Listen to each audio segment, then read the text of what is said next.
দর্শক, অব্যবস্থাপনা সহ নানাবিধ সমস্যায় জর্জরিত মানিকগঞ্জ মেডিকেল কলেজ হাসপাতাল। প্রয়োজনীয় পরীক্ষার যন্ত্রপাতি হাসপাতালের অন্ধকার ঘরে ফেলে রাখার অভিযোগ উঠেছে।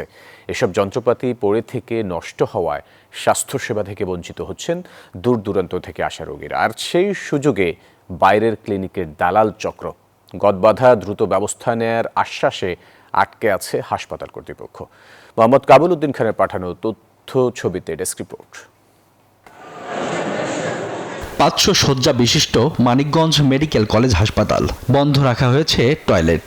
কিছু টয়লেট খোলা থাকলেও দুর্গন্ধে ব্যবহার অনুপযোগী হয়ে পড়েছে। রোগীদের অভিযোগ, সময় মতো ডাক্তার, ওষুধ পাওয়া যায় না। শয্যার অভাবে হাসপাতালের মেঝেতে চিকিৎসা নিচ্ছেন রোগী ও স্বজনরা। অভিযোগ আছে, মিথ্যা প্রলোভন দেখিয়ে দালাল চক্রের সদস্যরা বেসরকারি ক্লিনিকে রোগী ভাগিয়ে নিচ্ছে।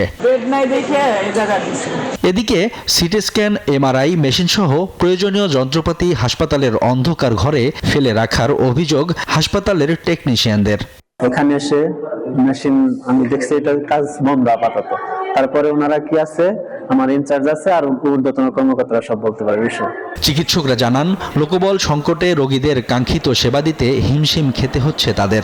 এমআরআইটার জন্য আমাদের বাইরে পাঠাতে হয়। আমাদের মেশিন আছে কিন্তু নষ্ট, এটা যদি সরকার ঠিক করে দেয় তাহলে আমাদের কোনো অসুবিধা থাকবে না। অব্যবস্থাপনার বিরুদ্ধে দ্রুত ব্যবস্থা নেওয়ার আশ্বাস হাসপাতাল কর্তৃপক্ষের।